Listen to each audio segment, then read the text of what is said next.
and thanks for joining us on this episode of Tech Total Access. I'm your host, Becca Tedesco. Joining us to recap this past week's Hokie sports are our analysts, Ricky LeBlue and Russell Clark. The men's basketball team traveled to Charlottesville to take on the number 7 Cavaliers. But guys, they couldn't really keep up, could they? No, it just seems like they were outclassed really at every position. Anthony Gill and Isaiah Wilkins combined for 30 points, and right now Tech just doesn't have that talent. Yeah, they just weren't really coming together as a team, and you saw them suffer both shooting outside and working the ball in the low post. Zach Leday played really poorly, and they're going to need to pick up that post performance to do well in the future. Yeah, I think not having a Medho really hurts his team because not only could he score in transition and shoot threes, but he played really good defense, and I think that they're missing that right now. Yeah, absolutely. I think the guys are really just kind of looking to get their own shots and focus much more on the offensive side. When, defense wins championships, that's where you have to start your possession. And also, too, is there a defined leader on this team? Because I haven't really seen one at all this year. I know that a lot of people say that Zach Leday can be a leader, Seth Allen can be a leader, Justin Bibbs perhaps, but nobody's really stepping up and leading this team to get wins. Yeah, one of the positives I did see is that Justin Robinson and Chris Clark in his first game back both played really well, and that's good to see from freshmen playing in a big game like this. But yeah, someone needs to step up and really be that leader both on and off the court to pull this team together. Definitely. The Hokies then had an 8-day break before heading to Florida to play number 11 Miami. Then 3 days later, they matched up against Florida State at home. We'll have more on those games next week. The women's basketball team is now 15-10 after a 59-48 loss to Pittsburgh. What do you guys think was their biggest challenge in this game? Shooting, and it seems like it's that way in every game. They always struggle from the field. They shot like 35% from the floor this game, 1 of 14 from 3.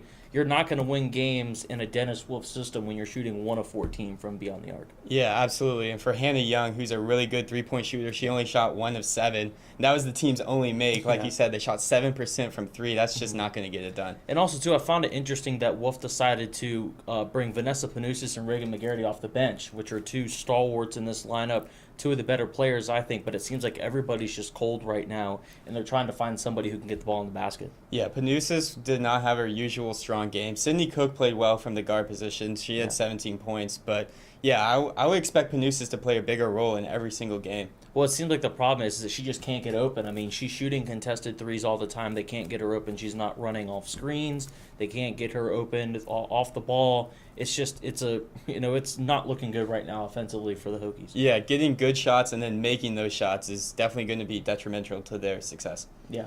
For sure.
You got to credit Pitt. I wasn't happy at halftime. I thought that we left a bunch of points out there, and we weren't especially sharp when we had opportunities in the first half, and then the second half was just a disaster. They out-toughed us, out-coached us, out-everything to us that deserved to win. 4 days later, the Hokies face Duke at home. We'll have more on that game next week as well. Coming up after the break, we'll break down the men's tennis match against UMBC and the lacrosse team's big win over Liberty. Stay tuned.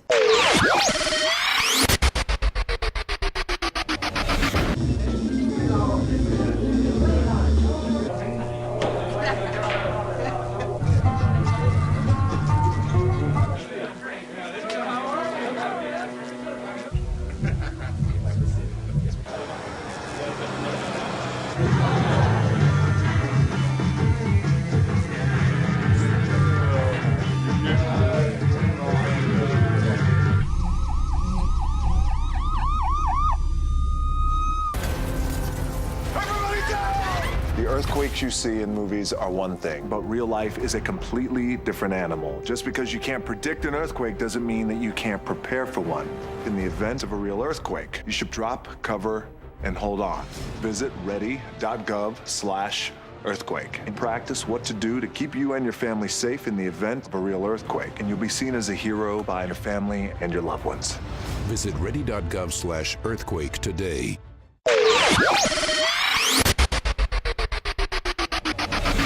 The men's tennis team absolutely dominated UMBC last week at home.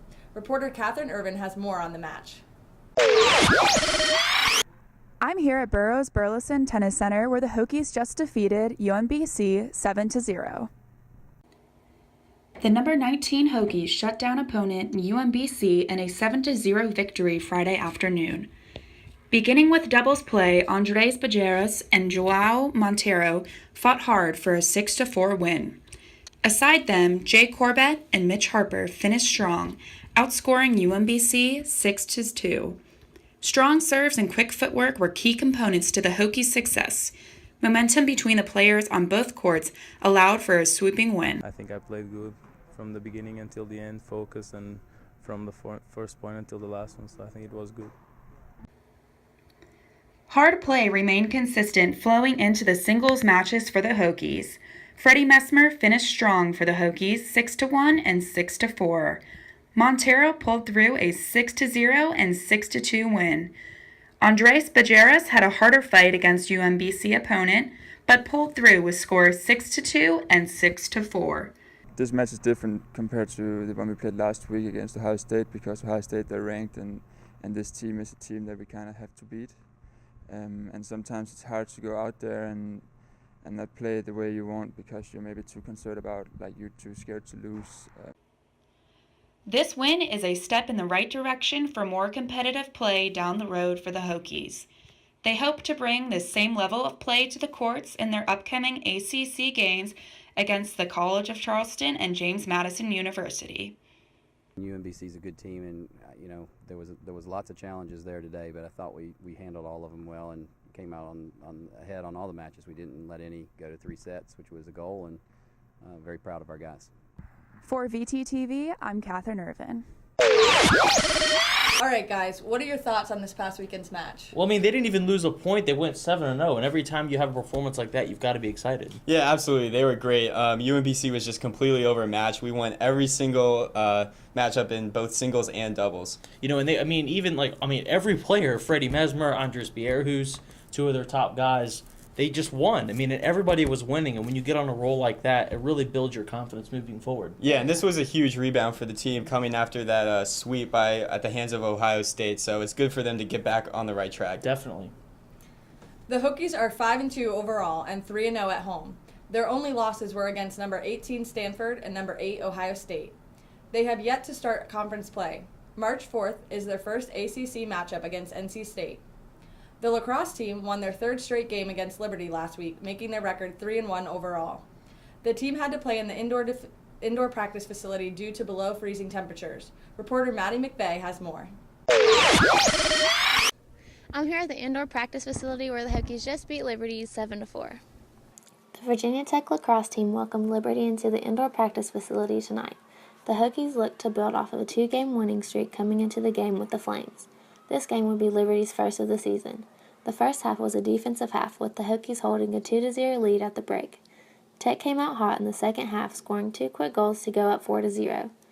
Liberty then scored 3 of the next 5 goals to make the score 6-3. Megan Massera put the Hokies up 7-3 with 9 minutes and 43 seconds left in the game, and the Flames would not make another run.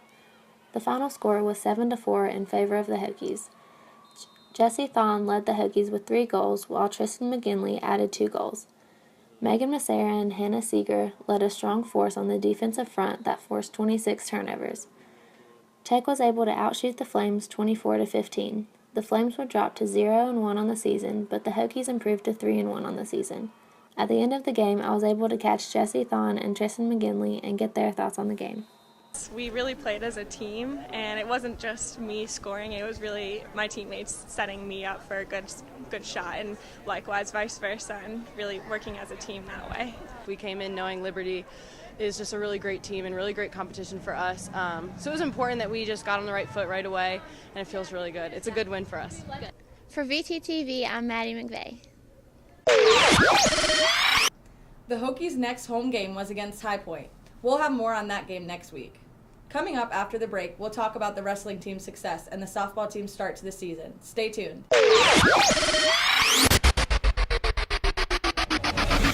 It's a beautiful day out here. Sunny today with light breezes, giving way to clouds in the afternoon. We could see some light precipitation to moderate precipitation later on, followed by powerful storm-like conditions. 90 miles per hour winds are expected. Authorities are asking everyone, stay indoors.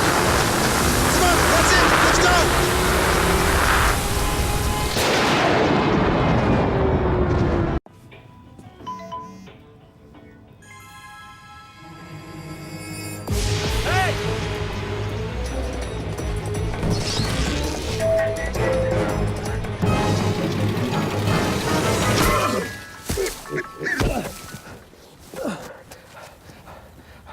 So, same time next week? Well, of course. Put away a few bucks, feel like $1 million. For free tips to help you save, go to Feed the Pig. The wrestling team is near perfect this season with only 2 losses in total. Those losses were to number 2 Penn State and number 18 Iowa State respectively. Their 15 wins, however, have earned them a 5th place ranking. Recently, they swept the ACC with their big wins over Duke and number 3 NC State, giving them a perfect 5-0 conference record and the top spot in the ACC.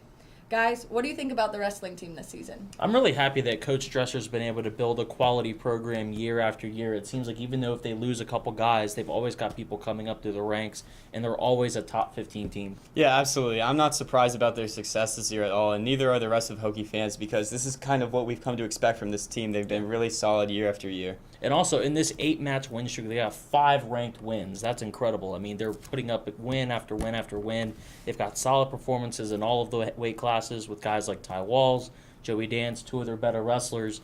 I mean, they look poised to make some noise at the NCAAs this year. Yeah, and in the ACC tournament, they're looking strong heading into this tourney because this conference is pretty weak in wrestling, and other than NC State, who they just beat, there really isn't much competition, so I think they'll do really well. I think that win, too, also gives them a lot of confidence moving forward. Remember last year when they lost to Penn State? I think that kind of made them think maybe we're not elite. But then again, when you get a win over NC State, who's top 5, I think that really gives you a boost.